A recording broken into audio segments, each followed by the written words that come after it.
Bom, então aqui, deixa eu só salvar o material da última aula.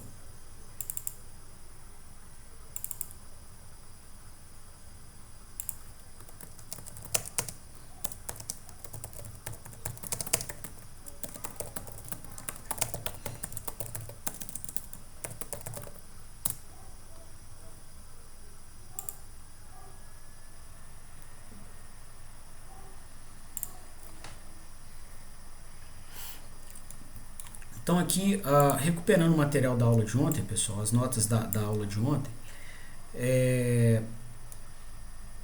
nós mostramos, né, na aula de ontem e em outras aulas também, que a nossa alocação de polos preservou uma distância entre os polos de 10 vezes, tá? Então, igual no projeto de ontem, né? A gente alocou o polo associado à malha mais lenta, que é a malha regulada pelo compensador KIA. A gente alocou o polo daquela malha, ou a banda passante daquela malha, a meio Hz. Depois a gente alocou a banda passante, ou o polo, da malha associada ao compensador KA em 5 Hz. Depois a gente alocou o polo, ou a banda passante, da malha associada ao compensador BA em 50 Hz. Então essa foi a nossa estratégia. Observar aqui que tem um fator de 10, está alocando os polos aqui a uma década uns dos outros. Tá? Essa alocação traz consigo o terceiro critério usado na sintonia de compensadores, que é o critério de robustez no sentido de controle.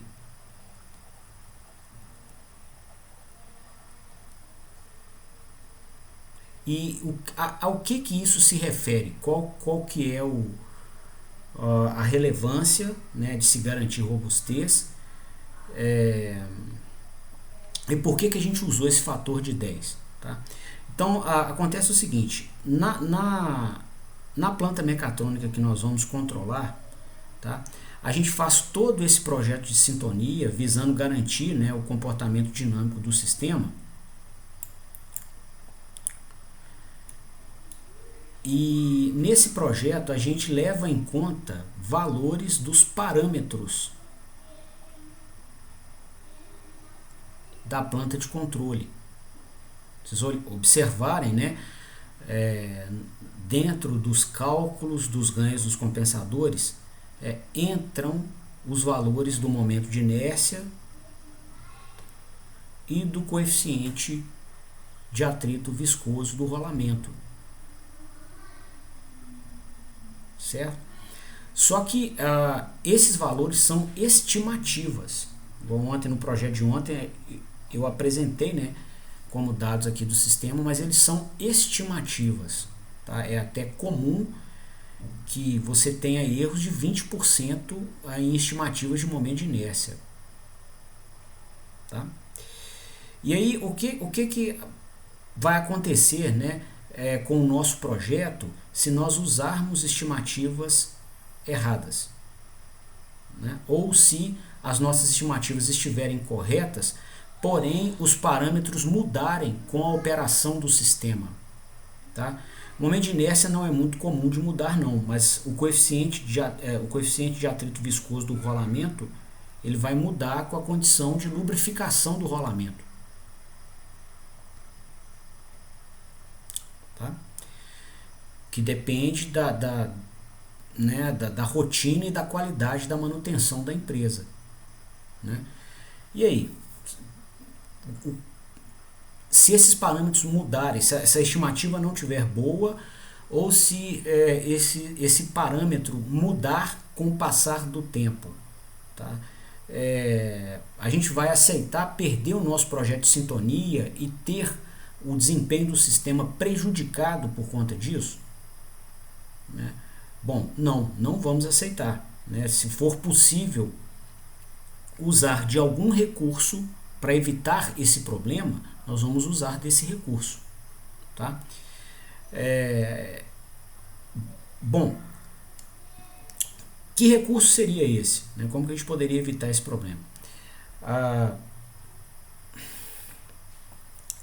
A gente viu que o nosso projeto ele é pautado, né? Ele se inicia na alocação de polos. Né? A gente faz tudo aqui tentando colocar os polos, né, com valores adequados. E o primeiro dos polos que a gente aloca, inclusive, é esse polo 3 aqui, né, que marca uma frequência, né, onde o compensador BA deixa de dominar o comportamento dinâmico do sistema e quem passa a dominar é o próprio momento de inércia ou a própria inércia da planta. Tá? Se a gente até mostrou, né, numa aula aqui que nessa região aqui, nessa faixa de frequências, né, de altas frequências, o polinômio característico pode ser aproximado por isso aqui, ó, JS ao quadrado mais B mais BA vezes S igual a zero. Tá? Esse seria o polinômio característico, de onde então a gente tirou a frequência do terceiro polo, né? O valor de S que zera isso.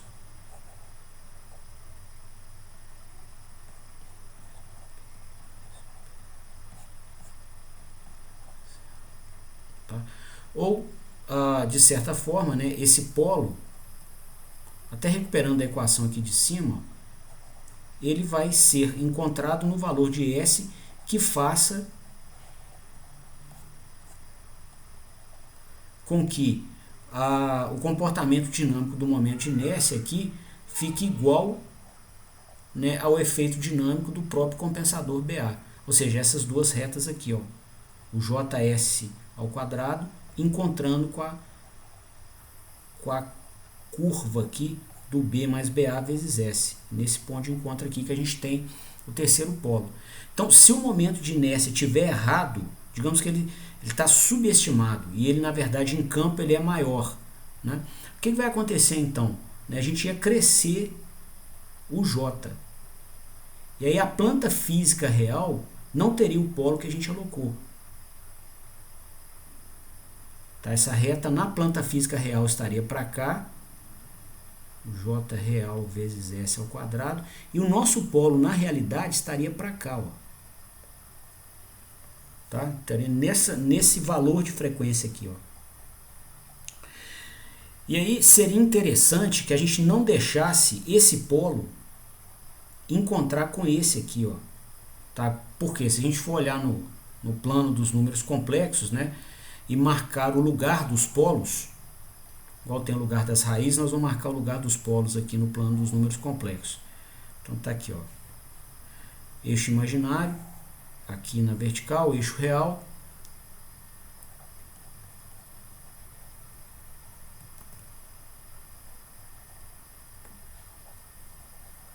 né? Os nossos três polos estão aqui, ó, o polo de maior valor absoluto, que é o de 50 Hz, né, ou em valores de unidade do sistema internacional, 2 vezes π vezes 50, né, o segundo polo que a gente colocou em 5 Hz, né, ou em valores do sistema internacional, 2 vezes π vezes 5, e o primeiro polo aqui alocado em meio Hz. Tá? Então, os três foram alocados aqui, né, sem parte imaginária, exatamente para não ter comportamento oscilatório no sistema.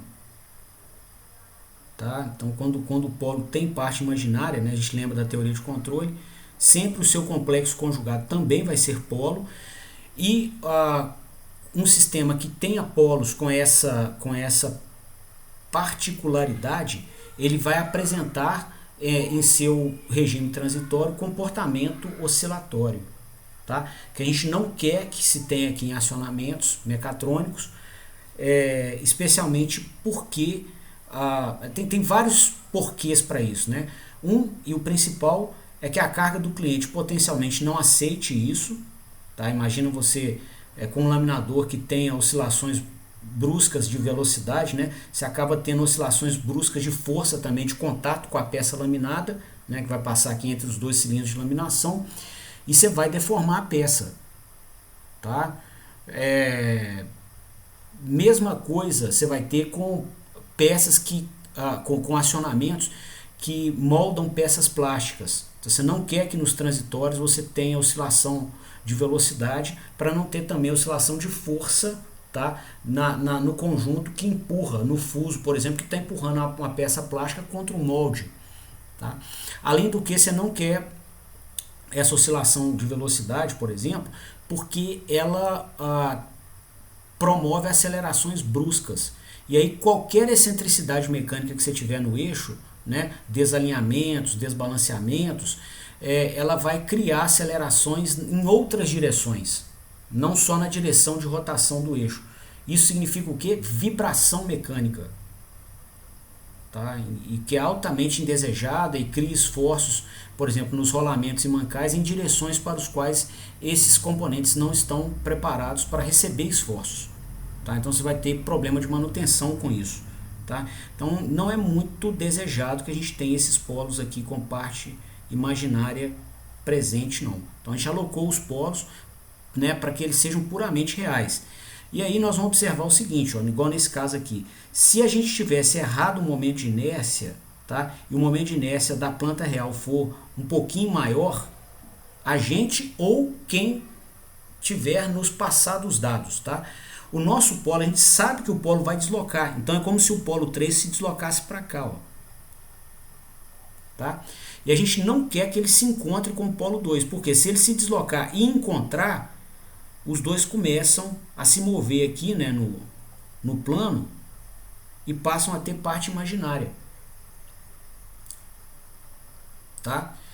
Então o que a gente faz para garantir que eles não vão se encontrar? A gente coloca uma distância boa entre eles. Tá? O que seria uma distância boa ou seja, a palavra boa ela é bem vaga, né, dentro de um projeto de engenharia, mas qual que seria um número mágico aqui, ó, na engenharia para você separar bem as coisas ou diferenciar bem as coisas? 10 vezes. Então a gente vai alocar esses polos a uma década de distância uns dos outros para poder acomodar variações destes polos na planta física real inerentes a alterações dos parâmetros físicos da planta. Isso esse fator de 10 vezes entre os polos é o que atende ao critério de robustez no sentido de controle. Tá? A robustez ela é atendida dessa maneira. E nós já fizemos isso no projeto. Eu já fui fazendo o projeto, né, com vocês, já propondo alocar esses polos a uma década uns dos outros. Tá? E aí hoje eu estou explicando, né, com mais calma o porquê disso. Tá? Eu trouxe essa abordagem, né, já nas minhas explicações em algumas aulas, né, e a gente não tinha ainda falado o porquê. Beleza? Então a robustez ela já está atendida no projeto desde que a gente escolheu esses polos afastados uma década uns dos outros. Certo?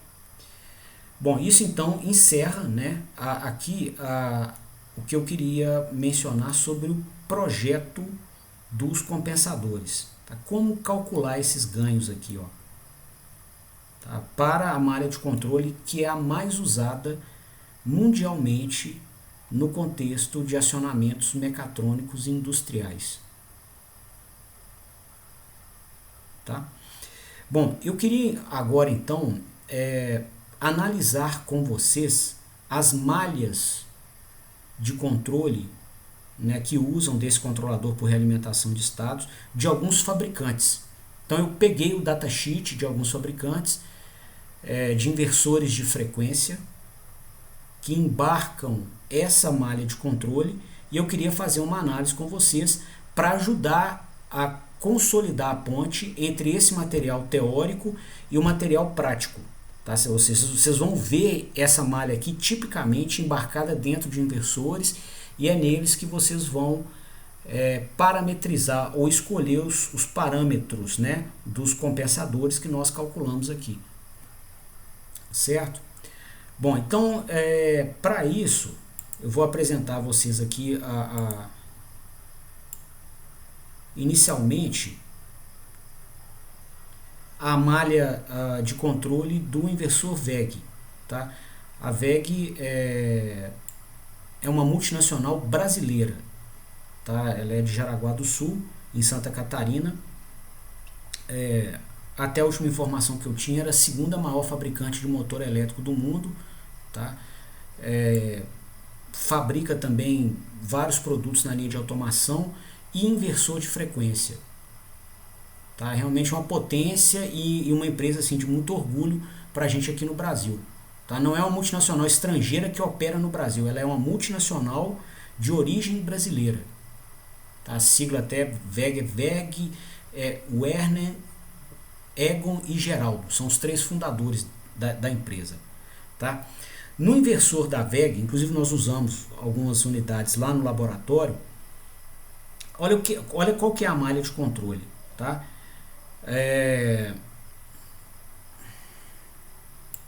Até comparar com a nossa aqui, eu vou deixar as duas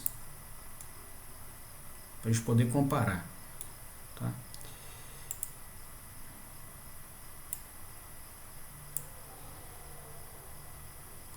Então aqui vem uma referência total. No caso da VEG, tá, desse inversor, a referência total é um comando de velocidade, que é o nosso comando de velocidade aqui. Tá? Você pode aplicar, aliás, o comando de referência pode ser um comando de velocidade ou de torque diretamente. Tá? Esse inversor, nós vamos ver depois, né, nessa disciplina, você pode escolher sistema operando com controle de velocidade ou de torque. Tá? Então, no caso do inversor, ele tem uma chavinha eletrônica que vai te permitir inserir, né, na entrada analógica do inversor uma referência de velocidade ou de torque. Tá? Aí você vai falar para ele se o sinal que você está mandando é um comando de velocidade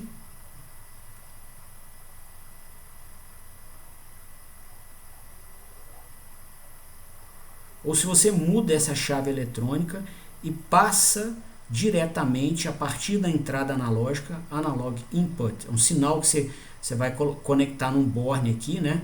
Você vai então ser capaz de dar diretamente um comando de torque. Não é possível ter os dois. Mas eu tenho uma chavinha aqui também, né, para poder operar com comando de velocidade ou comando de torque. Você avisa o inversor qual dos dois você quer operar. Tá?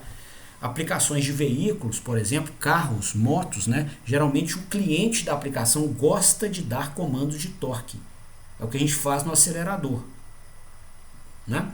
Não é um comando de velocidade, você pode observar que não é. Por quê? Você pode estar, por exemplo, a 40 km por hora com 20% da excursão do pedal ou a 80 km por hora com 20% da excursão do pedal. Então, você está com o mesmo comando, só que o sistema operando em 2 velocidades diferentes. Se fosse um sistema que regula velocidade, com o mesmo comando do cliente, você teria que ter sempre a mesma velocidade, ou a tentativa de regular a mesma velocidade, que não é o caso. Tá? Bom, então ali você tem um comando de torque, o acelerador, né? A aceleração é proporcional ao torque, né? Por segunda lei de Newton. E aí o inversor de frequência te deixa, né, entrar com um comando de velocidade ou de torque. Né? E você vai observar, só ganhar espaço aqui. Aqui vem a referência total, você pode comandar via entrada digital, tá? Se esse ganho vai ser 1 ou 0, ou seja, se ele vai passar o sinal para frente ou não. E aqui ele vai tomar, né, aqui o comando de torque dele dessa linha de cima, que vem direto do cliente, ou da linha de baixo, que é o PID de velocidade, né? Aqui tem ganho proporcional, que ele está falando que vai no parâmetro 61, ganho integral, aqui ó, proporcional de velocidade. Integrar velocidade é a mesma coisa que ter um comando de posição. Então esse integral de velocidade que ele usa aqui é o nosso KA aqui do sistema de controle. Dá na mesma aqui, ó. O KA cria um comando de torque a partir de um erro de posição. Esse integral dele cria um comando de torque a partir de uma integral do erro de velocidade. Integrar erro de velocidade é a mesma coisa que ter erro de posição. Então, a mesma coisa que uma constante vezes o erro de posição. O integral dele, então, atuando sobre o erro de velocidade, faz as vezes do nosso proporcional atuando sobre o erro de posição. Tá? Não tem o KA sobre S, né? Então não vem exatamente idêntico. Tá? O que não anula nenhuma linha das análises que nós fizemos. Tá? Então você só deixa de ter a ação desse compensador aqui. Ó. Tá? Quem vai atuar nas baixas frequências vai ser o proporcional de posição, que é a mesma coisa que o integral de velocidade. Tá? Mas tudo é válido aqui do mesmo jeito. Ok? Ele tem um derivativo, no caso da Vega aqui, ele não tira a derivada do erro, ele tira a derivada da própria realimentação de velocidade. Tá? A realimentação vem aqui, ó, dessa linha, que é essa linha que está aqui no nosso diagrama. Ó. Tá? A realimentação do sinal de velocidade do eixo. Ele até te permite, né, escolher se essa realimentação vem com encoder ou se ela é sensorless. Sensorless quer dizer sem sensor. Então ele faz uma estimativa da velocidade a partir de um observador de estados, que na verdade é uma implementação daquele modelo da máquina elétrica que a gente viu na disciplina de máquinas. Tá? Então ele pega aquele modelo da máquina, pega as alimentações e medições elétricas que ele mesmo está impondo, que ele mesmo, o inversor, está impondo, joga no modelo e tem uma estimativa do estado mecânico que ele precisa, que é a velocidade. Então você fala com ele qual dos dois que você quer. Obviamente tem um trade-off, né? A realimentação com encoder, ela te dá um sinal mais preciso, porque você está medindo, né, efetivamente, porém tem um custo de instalar um encoder e lançar o cabo de encoder em parque industrial, que é um problema, tá? Assim, não é um problemão, é possível gerenciar, mas custa cuidado. Geralmente os cabinhos que vão dentro da malha, né, com a capa do cabo, eles são delicados, tá? E aí potencialmente eles quebram no lançamento em contexto industrial. Tá? Então, se for uma aplicação que seja possível conviver sem o encoder, é melhor, porque o cabo de encoder muitas vezes estraga. Tá? Agora, se for uma aplicação que demanda uma regulação muito fina de trajetórias mecânicas, aí não tem como, aí tem que ter encoder, tá? Para você realimentar também um sinal de boa resolução. Tá? O sistema sensorless, né, não tem um encoder, o que é bom, né, para não ter problemas com o cabo de encoder estragado. Tá? Porém, você vai ter uma resolução pior na sua medição de velocidade. É o trade-off da engenharia, né? Você gasta mais no caso do encoder, mas você tem também uma melhor qualidade do sinal. Aí depende da aplicação. Tá? Vai usar com encoder ou não? Depende do que a aplicação exige. Tá? Eu tô mencionando essa questão de lançar cabo, tá? Só para dar um panorama para vocês. É comum o acionamento elétrico, o motor, não o acionamento ter os seus componentes separados. Então o motor está no meio da planta industrial, onde você tem água pra caramba, você tem projeção de partículas incandescentes, muito calor, muita poeira, e o inversor de frequência que vai ter o controlador embarcado, ele fica numa sala elétrica, às vezes a dezenas de metros do motor. Tá? O inversor ele é dotado de muita tecnologia, muitas peças delicadas, ele não pode ficar em ambiente com poeira, com água, tá? A projeção de água de peça incandescente, né?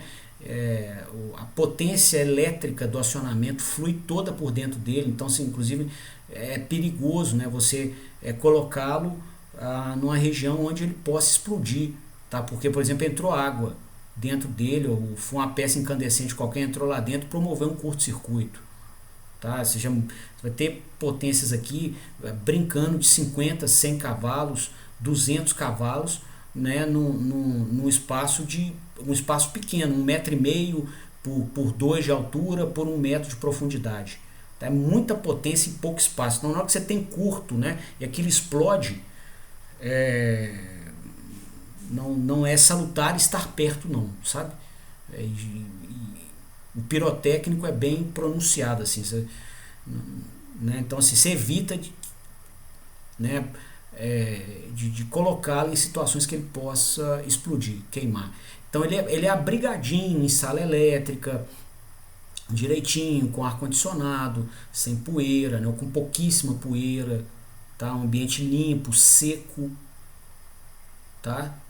E aí o cabo do encoder tem que comunicar a ponta de eixo do motor, que está lá no meio da praça de guerra, com o painel do inversor que está dentro da sala elétrica. Aí que tem essas dezenas de metros de um cabo que é delicadinho, tá? Dá para conviver com ele, não tem problema não, mas só que ele é um ponto frágil, tá? Se puder evitar, melhor, tá bom? Então, aqui eu vou falar durante o curso essas considerações. A gente tem um módulo de manutenção e vocês estão quase formados, então tudo que eu puder passar na parte de manutenção eu vou falar com vocês durante a disciplina, tá? Esse tipo de interrupção no assunto principal para dar uma dica de manutenção, isso vai acontecer, tá? E aí, voltando aqui ao assunto principal, né? Você vai ter a realimentação de velocidade aqui, igual a gente tem no nosso controlador por realimentação de estados, o PI, que no caso aqui o proporcional dele é o nosso BA e o integral dele é o nosso KA, tá?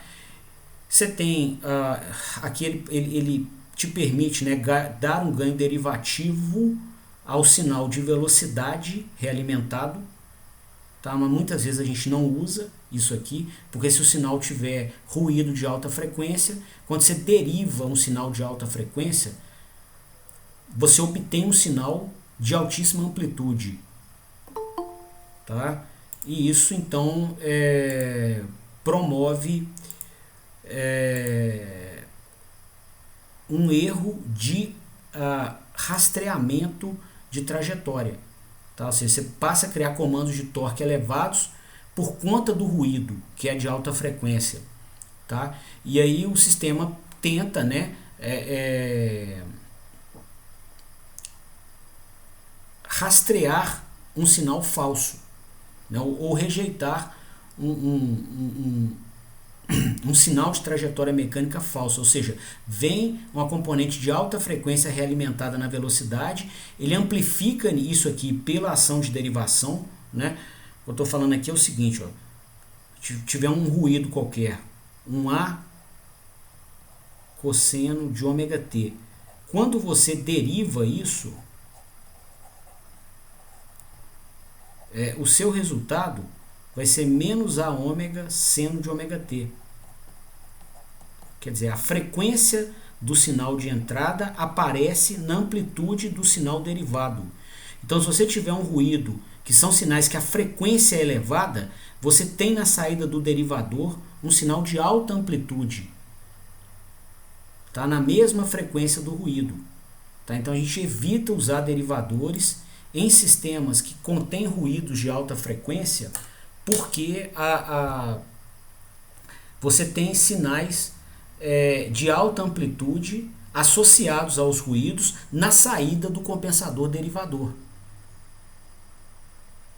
Tá? E aí você vai tentar, o sistema vai enxergar, né, ali que ele precisa rejeitar um sinal de alta frequência, que é esse que saiu da saída do derivador aqui, porém ele não precisa, isso só nasceu por conta do ruído. Tá? Então é por isso que a gente evita. E aqui, como a gente viu lá no laboratório de máquinas, né, o sistema aqui opera com componentes de alta frequência por conta da modulação PWM. Tem chaves comutando né, alta frequência. Então você cria corrente capacitiva, né, IEC-DVDT. Então se você tem pulsos de alto DVDT, você vai ter corrente circulando entre unidades isoladas, ou ruído está presente aqui para todo lado. Então a gente normalmente evita o derivativo, tá? Agora o PI está aqui do mesmo jeito que a gente fez. Aqui se cria um comando de torque, ele limita, ele te permite limitar a máxima corrente de torque que você vai ter, né? Esse bloquinho é um limitador. Então ele viria aqui, ó, no caso do nosso sistema de controle que nós estudamos, tá? Um bloquinho que viria aqui para limitar o máximo torque. Você vai observar de fabricantes diferentes algumas gentilezas e particularidades, especificidades inerentes à engenharia deles. Tá? Então, assim, a essência do sistema de controle deles é o mesmo que a gente viu aqui no controlador de realimentação de estados. Só que um deles vai te dar um limitador de corrente de torque, o outro deles vai te apresentar um filtro, você pode fazer uma filtragem, tá? Então você tem algumas diferenças aqui, né, com alguns bloquinhos diferentes, mas que não vão ferir a essência básica do controlador de realimentação de estados. Nem a essência básica, nem a essência avançada dele, vamos dizer assim. Tá? Então é o mesmo controlador, só aparecem algumas gentilezas a mais aqui, de acordo com o fabricante. Tá? No caso aqui da VEG, eles colocaram um limitador aqui da corrente de torque. Tá? Isso, por exemplo, você pode usar para evitar de quebrar o conjunto mecânico. Se houver um erro, né, da rede de automação que está comandando o sistema, ou uma operação errônea de alguém, tá? Ou se você quiser realmente limitar para que não se acelere muito o conjunto. Isso aqui é uma manipulação suave, tá? Das peças. Então você pode limitar a corrente de torque aqui. Tá? Aí aqui, ó, vem o comando de torque, que no caso do inversor VEG está proporcional à corrente de estator em eixo Q. Tá? Lá no laboratório, acho que foi na turma de vocês, a gente criava esse comando de torque diretamente de um Arduino, né, e jogava para cá para poder mover aquele manipulador robótico que a gente estava montando, tá, que tentava te ajudar a içar a carga. Tá? Esse aqui é o comando de torque. Nós vamos ver, tá, nos próximos módulos dessa disciplina por que se usa corrente para regular torque. Tá? Eu já até adiantei aqui com essa apresentação mesmo, na turma de vocês de teoria de máquinas, né? O motivo é a facilidade e o baixo custo de se medir corrente frente ao alto custo e a dificuldade de se medir torque. Muito mais difícil medir torque. Então, quando você quer regular torque, é mais comum você fazer isso na mecatrônica através da corrente elétrica, que é muito mais fácil de medir, que é o que vem nesse ramo aqui de realimentação. Tá? Aí vem a estrutura de regulação de torque, que a gente colocou nesse bloco unitário. Essa estrutura cria comandos de tensão em DQ, igual a gente viu no curso de máquinas, né? Eram as simulações que vocês faziam e tal. E aqui esse comando de tensão é enviado a um modulador PWM, que vai então, né, dentro daquela topologia do inversor de frequência que a gente viu no laboratório de máquinas, ela vai sintetizar a tensão nos terminais da máquina, de onde a gente vai ter o torque eletromagnético aqui, ó. Tá? Aí o resto da malha de controle aqui trata de aqui você tem uma segunda malha, tá? Que vai regular o segundo ímã da máquina. Tá? Então ela é mais dedicada, ela está mais envolvida na regulação de torque. Nós não vimos ainda. Então a regulação de torque ela passa, na verdade, pela regulação dos dois ímãs da máquina. Um deles está orientado numa direção do espaço, que a gente chama de eixo em quadratura, e o outro ímã está alocado no espaço a 90 graus do ímã em quadratura, que a gente chama de eixo direto. Então a gente regula, né, a amplitude desses dois ímãs que estão orientados a 90 graus para que eles se atraiam e você tenha o torque na máquina. Então a regulação de torque passa aqui pela regulação dessas duas correntes, que são na verdade correntes associadas a dois ímãs em direções distintas do espaço, a direção direta e a direção em quadratura. E essas duas direções se movem, né, como os próprios ímãs giram também. Tá? Mas enfim, em essência aqui, o mesmo controlador que a gente viu em sala. Tá? O mesmíssimo. O regulador de corrente é assunto dos próximos módulos. Tá? Então, é só segurar um pouquinho a curiosidade.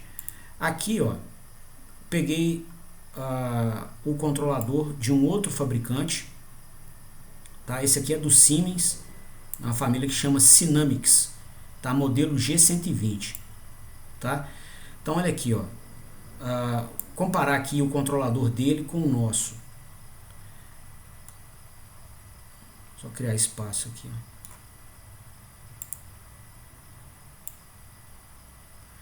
Então aqui, ó, existe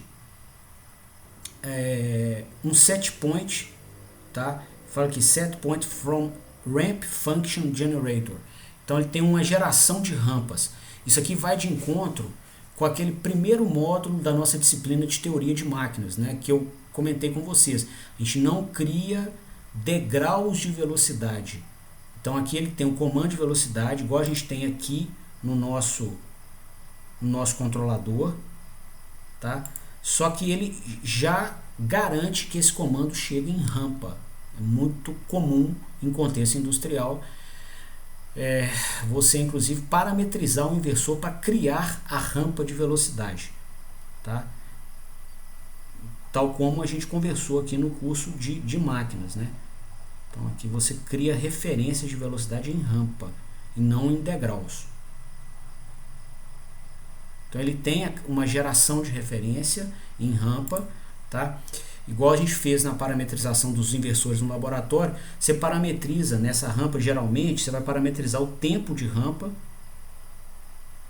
e a variação de velocidade que você quer dentro dessa rampa. Tá? E aí ele sintetiza isso, compara essa referência de velocidade dele com a velocidade do motor, que é o que nós estamos fazendo aqui, ó, para criar o sinal de erro. Aí ele cria o sinal de erro na saída aqui desse bloquinho de subtração. Tá?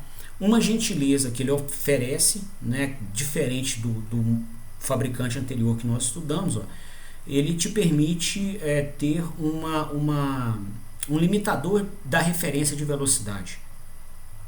Tá? Então você entra num parâmetro, no caso aqui ele chama de P1082, o parâmetro, a velocidade máxima que você aceita. E aí ele limita, ele coloca aqui uma saturação, né, de tal forma que se alguém enviar um comando de velocidade maior do que a máxima velocidade permitida, ele satura na máxima velocidade permitida. Tá? Como eu comentei, você vai ver diferenças, né, de implementação de fabricante para fabricante. A essência do controlador é a mesma, tá? Mas você vai ver algumas gentilezas presentes de acordo com a engenharia de cada fabricante. Tá? Bom, no caso aqui desse Siemens, né, você vai ter esse erro aqui de velocidade que vai ser passado aqui para esse controlador de velocidade, esse speed controller aqui. Esse símbolo, tá, é muito usado em produtos da Alemanha para indicar PI. Tá?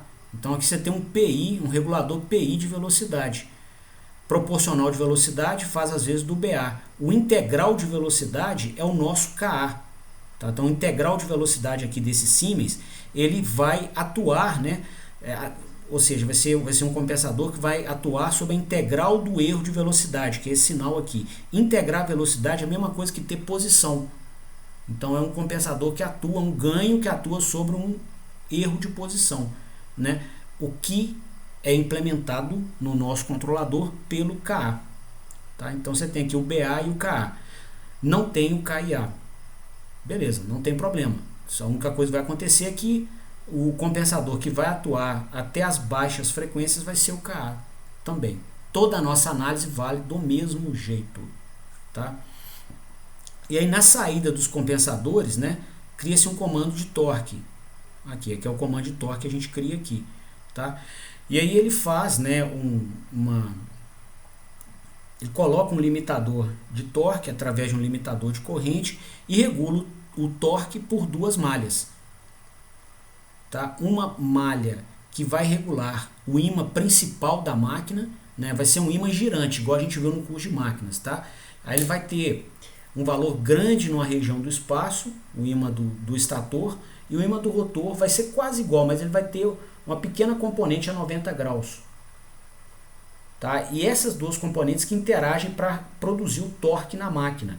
Então ele está regulando aqui esses dois ímãs. Aqui embaixo o ímã principal, que é o ímã grande, né? Que é o polo norte do ímã girante do estator, por exemplo. E essa aqui de cima tá, regula a componente do ímã do rotor que está a 90 graus do ímã do estator. Tá? Que é um ímã menorzinho, né? E que a gente consegue promover variações mais bruscas com cada volt de tensão que o conversor nos oferece. Tá? Então as duas juntas regulam o torque, igual é o caso, promove a regulação de torque que a gente mostra aqui no nosso diagrama. Tá? Nós ainda vamos ver os detalhes de como isso é feito, mas é a mesma implementação. Tá? Aí o regulador de torque cria um comando de tensão, aí ele fala aqui, né, dessa transformation, tá? A transformada de parque inversa, tá? Então pega o comando de tensão em DQ e converte aqui provavelmente para alfa beta, tá? Com saída em módulo e ângulo, e aí ele manda para o regulador PWM, tá? Então, ou seja, aqui um outro fabricante, essencialmente o mesmo sistema de controle, tá? Ou seja, é o controlador por realimentação de estados. E aqui nele, você entra, tá, nesses parâmetros aqui, ó, tem que ver no manual, na verdade, talvez ele indicou no desenho, mas os parâmetros são diferentes. Mas é fato que haverão dois parâmetros, um vai ser o ganho proporcional de velocidade, onde nós vamos entrar com o BA que nós calculamos. E o outro vai ser o ganho integral de velocidade, que a gente entraria com o KA que a gente calculou. Tá? Então, aqui é um segundo fabricante, né, com a mesma malha de controle. Tá? Esse terceiro aqui é um inversor japonês da Hitachi. Tá? Também a mesma malha de controle. Ó.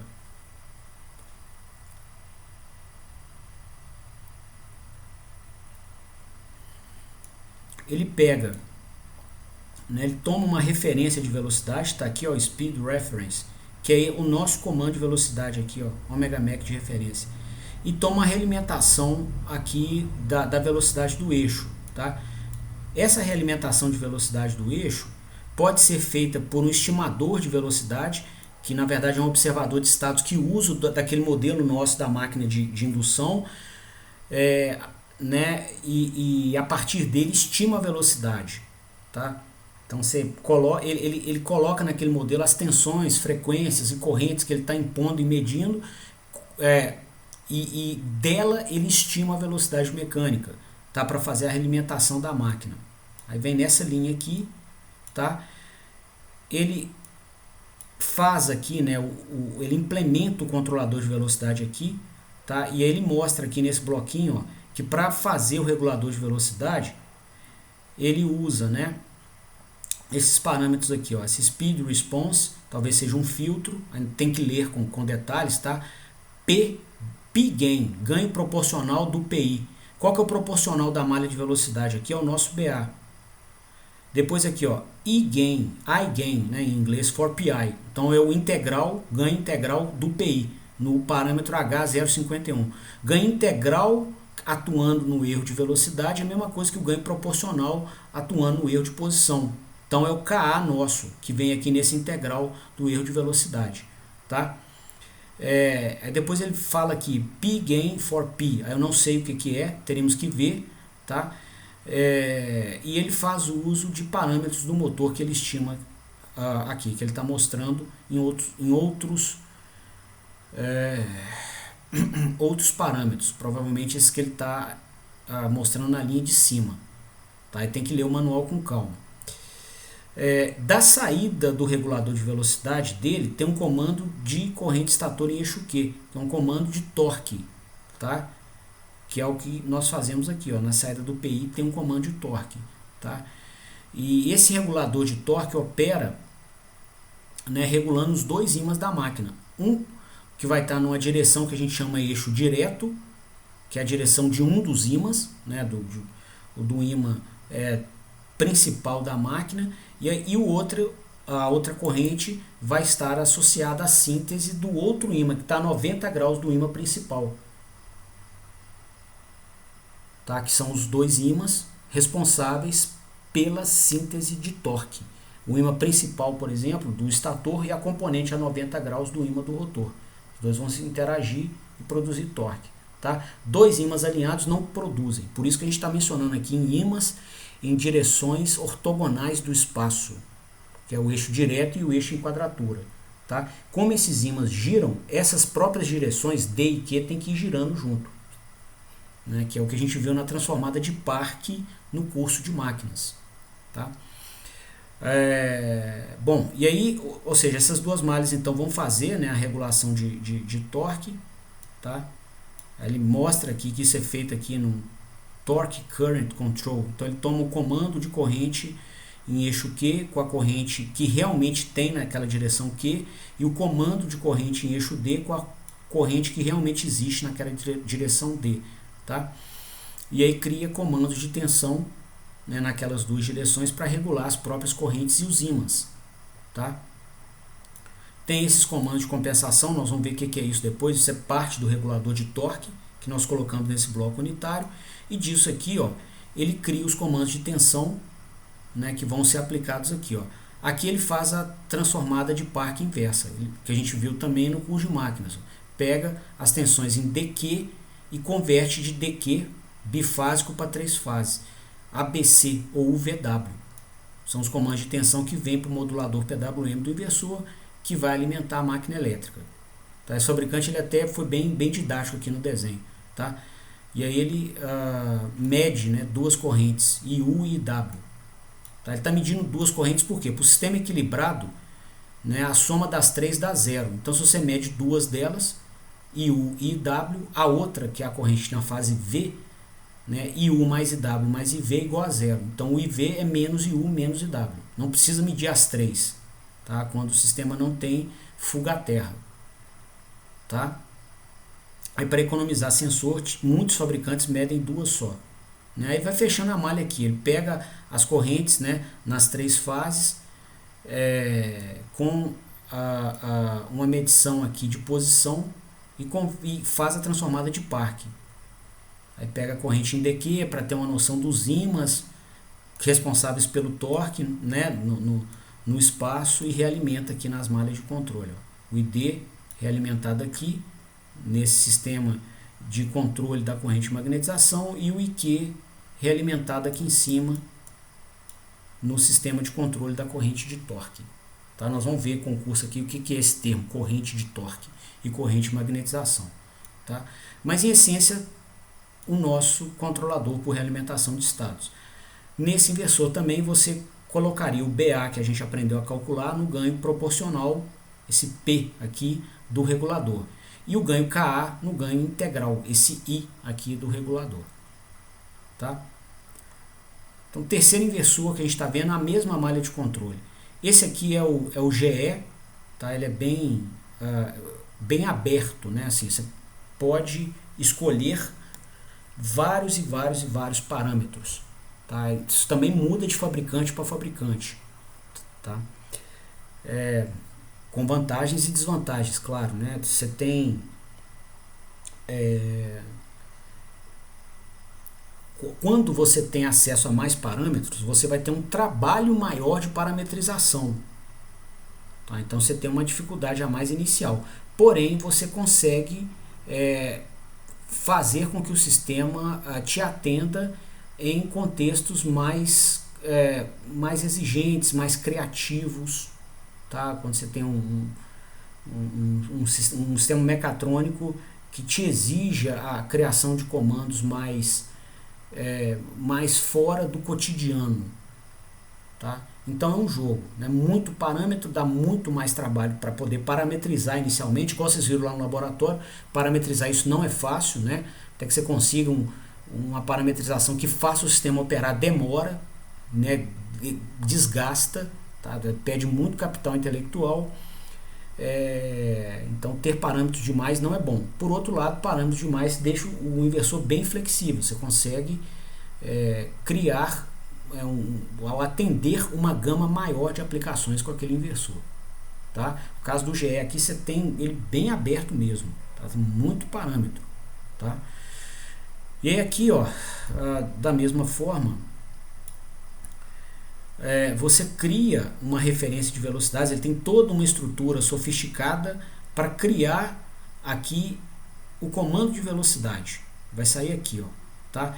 Então você pode primeiro parametrizar a rampa, somar com outros sinais aqui associados à rampa, pedir se é para grampear ou não na velocidade zero, promover filtragens, tá? E aí você cria o comando, né, que é esse comando de velocidade aqui, ó. Aí você compara o comando de velocidade com a velocidade real, que está nesse bloco aqui, ó, tá?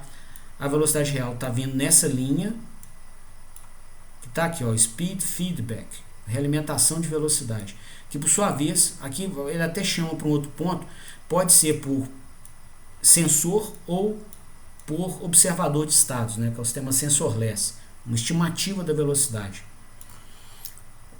tá? E aí você pode filtrar o erro, passar num PI, tá? Tem alguns sistemas de controle que simbolizam o PI assim, tá?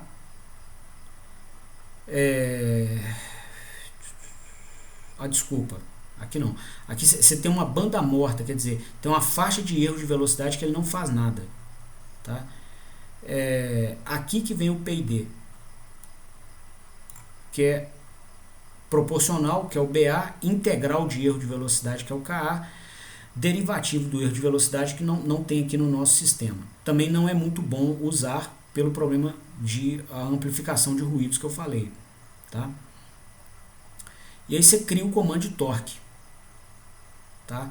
Você pode desabilitar ele, não mandá-lo aqui para a malha, caso você queira operar o sistema em regulação de torque diretamente, ou seja, já aplicar aqui diretamente o torque que você quer, como é o caso de motos e veículos, tá?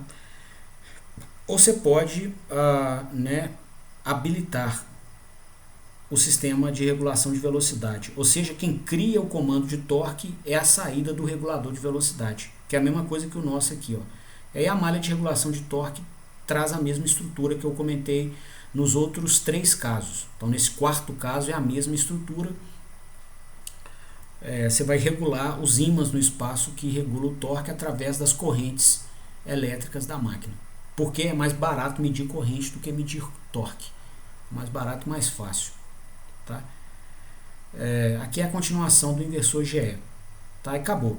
Então são 4 fabricantes que eu trouxe aqui, né? Inclusive com, né, culturas distintas. Tem o brasileiro, um japonês, um americano, um alemão, tá?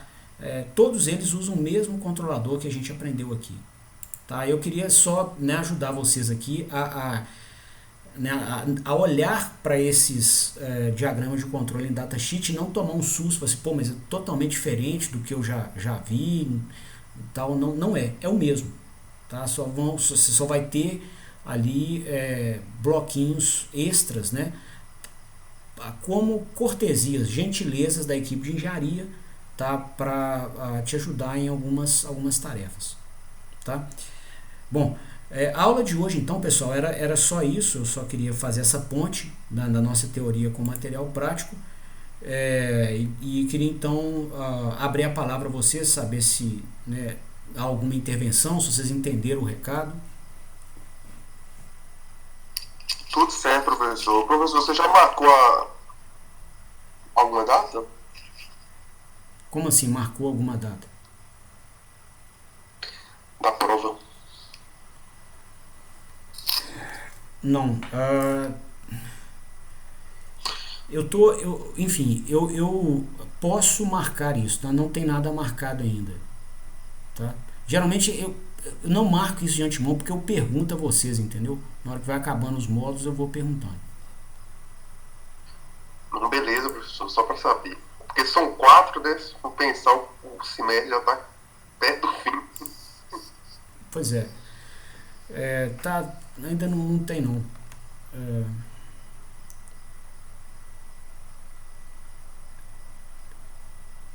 Mais alguma consideração, moçada? Vocês querem fazer mais alguma pergunta? Tá ok?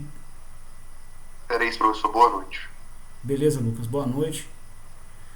Ô, moçada, então tá, assim, já que não tem nenhuma pergunta, eu vou encerrando então. Eu queria agradecer vocês a presença, desejar uma boa noite. Valeu, Cavaqueta. Boa noite para você e aí a gente se vê de novo na quarta-feira. Beleza? Até mais então. Bom fim de semana aí. Boa noite, Léo. Até quarta. Valeu, boa noite. Até quarta, moçada. Valeu.